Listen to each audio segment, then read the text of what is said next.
Welcome to the debate. Imagine you are sitting down to play a game of chess.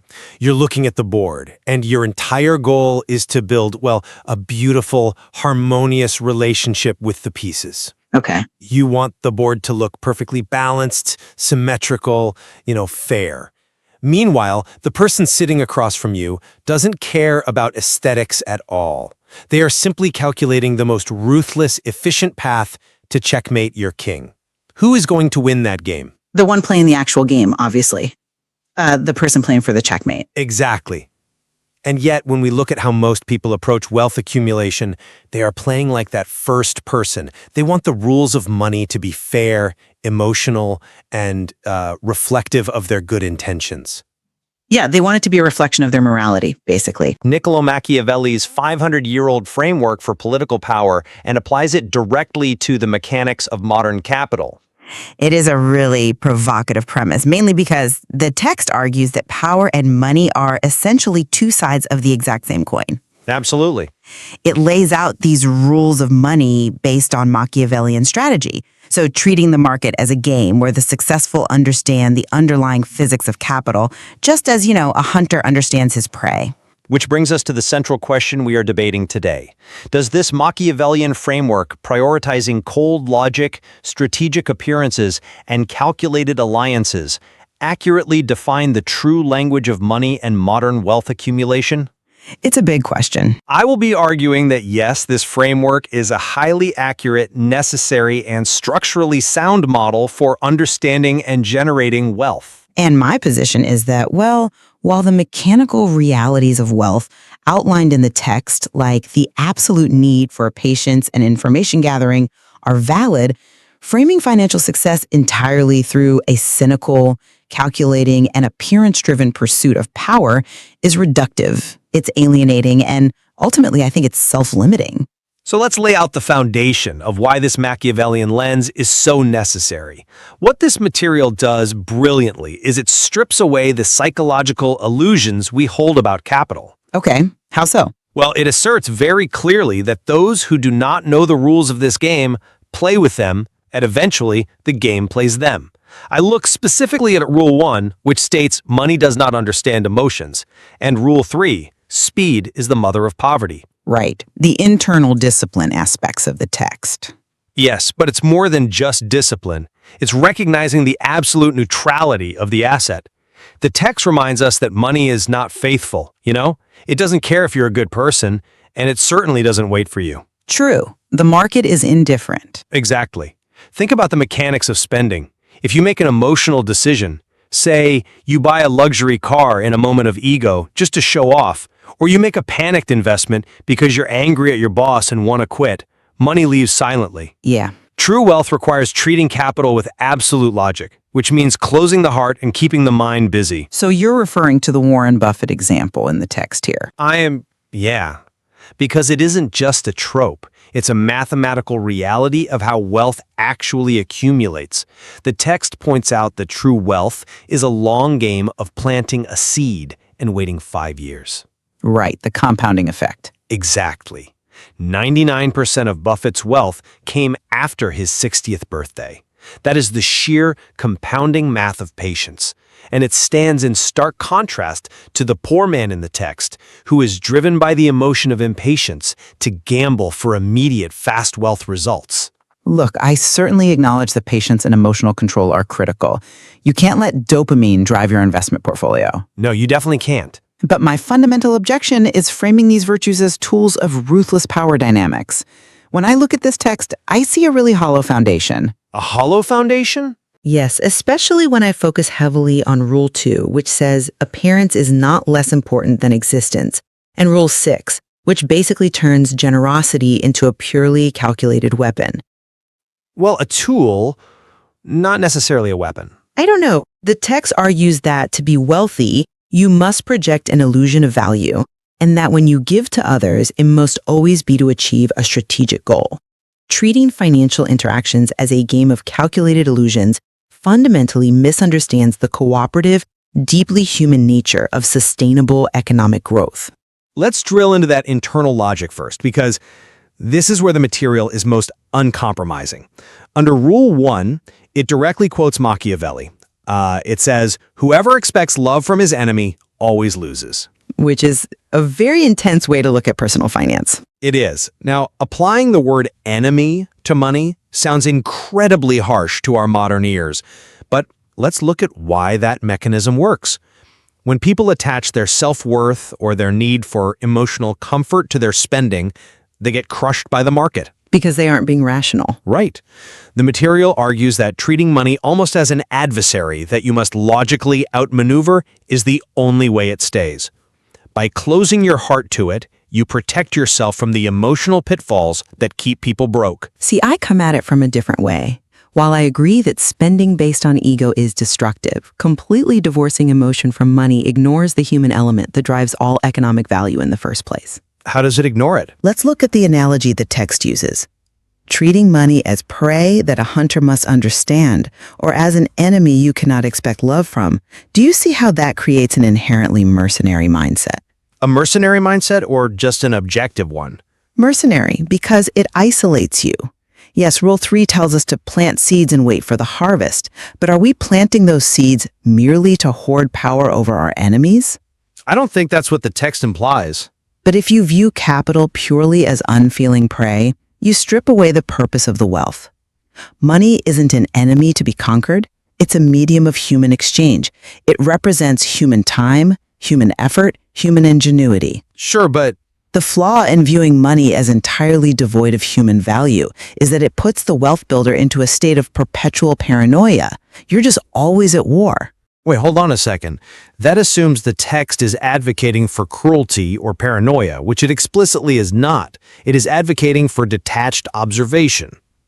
Detached, yes, but still combative. Look at the mechanism of why the poor man in the text looks for fast wealth plans. Why does he gamble? Because he is driven by the very human emotion of impatience, and the market preys on that impatience. Right. The rich man plants the seed, waters it, and waits 5 years because he has conquered his own emotional impulses. The hunter analogy isn't about violence. Have you ever watched a skilled hunter? Not recently, but I get the concept. They are deeply, objectively observant of reality. They aren't clouded by wishful thinking. They deal with the environment exactly as it is. Okay, but observation is one thing, manipulation is another, which actually brings us perfectly to the next logical step. All right. If you have mastered this cold internal discipline, how do you translate that to the external world? How do you face the market? Because that is where this Machiavellian framework really starts to show some cracks for me. You're talking about Rule 2. Exactly. Rule 2, appearance is not less important than existence. The text explicitly states that Machiavelli showed people what they wanted to see. Yes, and applied to modern wealth, the rule claims that if you start out cheap, people treat you as cheap. If you start out valuable, people give you value. Right. The mandate is to think, speak, and act like the rich so that money comes to you. And you disagree with that fundamental signaling? I think it prioritizes illusion over actual substance. Think about the modern listener. We see this constantly in the tech world. Startups faking their valuations, founders essentially LARPing as visionaries. LARPing? Really? Yes, acting like billionaires while their companies bleed cash. Think about WeWork or Theranos. They were following Rule 2 to the letter. They showed the market what it wanted to see. Faking a high valuation rather than genuinely building skill or a sustainable product creates financial bubbles, not wealth. Look, I see why you think that, but let me give you a different perspective, using the exact caveat provided in the material. Go ahead. The text is very careful here. It explicitly states, and I quote, "This does not mean that you are fake. It means that you present your value in the right way." You were talking about fraud. Machiavelli is talking about signaling theory. But the line between signaling and fraud gets awfully thin when your primary rule is appearance over existence. Only if the existence isn't there. But let's look at how markets actually function. The market cannot read your mind. It cannot see your raw potential. True. It can only see what you output. Exactly. It operates purely on the signals you project. If you have immense capabilities, but you suffer from imposter syndrome and present yourself poorly, the market will not compensate you for your actual worth. It will severely underprice you. I mean, I agree that underpricing yourself is a problem. What the material argues is that imagination comes first and reality follows. It's the psychology of dressing for the job you want. By acting and speaking with the confidence of the wealthy, you are reducing the information friction for the buyer. You're signaling competence. Yes, you are simply refusing to let the market undervalue you. Okay, I will concede that overcoming imposter syndrome is valuable. And there is one specific area of this external projection where I think the text is flawlessly accurate. And that is Rule 4. Information is the real currency. Yes, we are entirely aligned there. The material notes that in Machiavelli's time, whoever owns the news has the power. Which is still true today. Today, it is exactly the same mechanism, just moving at the speed of fiber optics. It is fascinating because it clarifies how data literally turns into capital. The text makes this brilliant distinction. The man who only watches the news on TV is the one who earns money by hard work. Because he is reacting to the past. Right. But the man who understands the market, who knows the directions first, who knows how to read underlying data, he is the one who makes money. Let's explain why that is so crucial. If you and I are trying to buy real estate, and I know that a new commercial zoning law is going to pass next month, and you don't, I have asymmetric information. You have a massive advantage. I can buy the land cheap from someone reacting to yesterday's news and hold it for tomorrow's value. That is how the wealthy operate. They don't buy money, they buy information. Exactly. Reading books, taking courses, hiring the right advisors, you are buying time and insight. As the text states, as much as you learn, as much as you earn. Right. It perfectly illustrates that the most effective part of the Machiavellian framework isn't the illusion. It is rooted in empirical, data-driven reality. You have to know the board better than your opponent. Which proves my point. The framework is incredibly sound. Once you have the internal discipline, the correct external signal, and the asymmetric information, you have the mechanics of wealth. Sure, you have the mechanics. But you still can't execute on a massive scale alone. You need leverage. Right. And that logically leads us to the people. How do you utilize other human beings to build this wealth? Let's examine Rule 5 and Rule 6, because this is where my agreement abruptly ends. Rule 5 states that no one becomes rich alone. Machiavelli wrote that no king rules alone. He requires allies. Behind every rich man is a massive network. A network of allies, yes. He did not get there in a vacuum. People joined him. He benefited people, and then, crucially, he benefited from them. The text defends this by calling it a smart strategy, explicitly noting that it is an exchange. It's a gift, not a trick. And what about the caveat in Rule 6? Rule 6 says, do not be very stingy, but you cannot be overly generous either. The king who gives too much spends his money quickly. The person who always pays the bill loses respect. I see. Why? Because human nature dictates that what is easily obtained is deemed valueless. Therefore, giving must be strategic. When you give, it should create value. When you give, there must be a goal. I'm sorry, but I just don't buy that.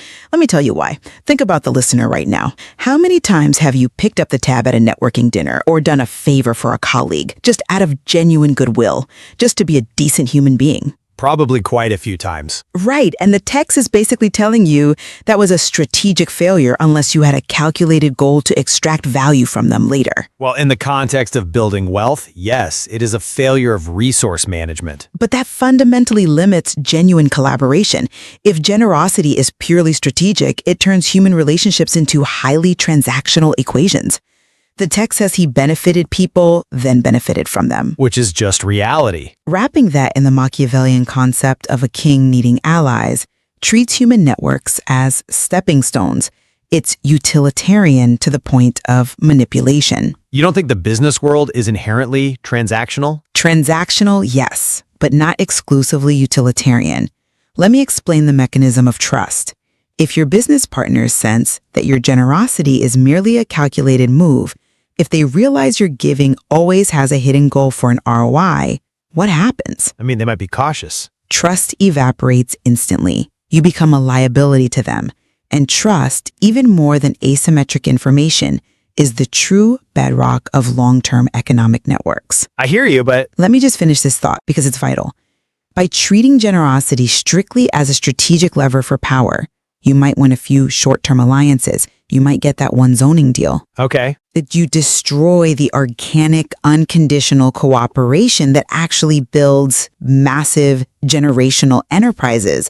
The best opportunities in life come from serendipity, from unstructured goodwill that you didn't perfectly calculate. I think you are projecting a malice onto the strategy that the text doesn't support. And frankly, unstructured goodwill is a luxury of the already rich. A luxury? Yes. The material literally says, this does not mean to be stingy. This is a gift, not a trick. We have to look at the physics of human behavior. Resources are finite. Your time, your money, your energy, they are limited. True, they are finite. So a person who gives indiscriminately, who always pays the bill for everyone, hoping someone will just organically notice their good intentions, ends up exhausted. They end up broke, and as the text notes, disrespected. People do take advantage, I'll admit that. People take them for granted. Machiavelli wasn't suggesting we exploit people. He was observing that human nature respects boundaries. We value what is rare. Right. By making your giving purposeful, you ensure that your capital, both financial and social, is actually creating tangible value, rather than being squandered on people who will never reciprocate. It isn't manipulation. It's protecting your foundation. But human behavior is far more complex than simple leverage and boundaries. When you operate solely on calculated reciprocity, you trap yourself. How am I trapped? The text insists that what is easily obtained is deemed valueless. But that is only true if we view human interaction through a strictly cynical, power-hungry lens. The danger of this entire framework is the compounding psychological effect it has on the wealth builder. How so? Well, think about the progression we've discussed. First, you close your heart to money and view it as an enemy. Then you present calculated appearances to hack the market signaling. Then you treat every single act of giving as a strategic goal for future extraction. It sounds efficient when you lay it out like that. You may indeed accumulate a massive amount of capital, but you will have built a fortress of isolation. You win the game of chess, but you're sitting alone at the table. A fortress, perhaps, but one that withstands the market storms while everyone else's romantic sand castles wash away. That's a pretty bleak way to view success. But maybe it's the honest way. Let's summarize where we've landed today, because I think we've carved out exactly where this framework succeeds and where it challenges our sensibilities. Agreed. My position remains that the Machiavellian rules outlined in our source material are the harsh but factual realities of the financial game. Closing the heart to emotional spending stops the bleeding of capital. Managing appearances properly signals your true value to a blind market. Right. Gathering asymmetric information gives you leverage, and building strategic, mutually beneficial alliances ensures your resources aren't wasted. It is a cohesive system designed to protect the individual from the sentimental traps that guarantee poverty. And my summary is that while the underlying mechanics, specifically the mathematical power of patience and the absolute necessity of information gathering, are undeniable and highly effective, wrapping them in this Machiavellian framework is dangerous. Dangerous in what way? When you frame wealth creation purely through cynical power dynamics, calculated appearances, and purely transactional relationships, you distort the true nature of value creation. It transforms what should be a cooperative human endeavor into an isolated, paranoid game of survival. Yet, despite our differing lenses, we have found some very strong points of convergence today. We both entirely agree with the material's assertion in Rule 3. Patience over speed is the ultimate weapon. Yes, absolutely. Understanding the mechanism of compounding returns and recognizing that impatience is a wealth-destroying emotion is a universal truth. I agree entirely. And we are in complete agreement on Rule 4. Information is the true currency of our era. Gathering data, understanding markets before they move, and continuously upgrading your knowledge are non-negotiable requirements for success. They really are. And that holds true regardless of whether you view the market as a Machiavellian battlefield or a cooperative human community. It is a profound set of principles. Love it or hate it, understanding these rules provides a fascinating, unvarnished lens on human behavior and wealth. And it's clear there is far more to explore in the remaining rules of money outlined in the original text. Indeed. The sheer complexity of the material forces us to pause and ask what we are really building when we pursue wealth, and who we become in the process of acquiring it. Which brings us back to that chess game we talked about at the beginning. Is the pursuit of wealth ultimately a ruthless game of capturing the king? Or does a truly sound strategy require a more holistic, cooperative approach to the pieces on the board? That is the big question. We leave it to you, the listener, to weigh the mechanics, the mindset, and the philosophy and form your own conclusion. Thank you for joining us on The Debate.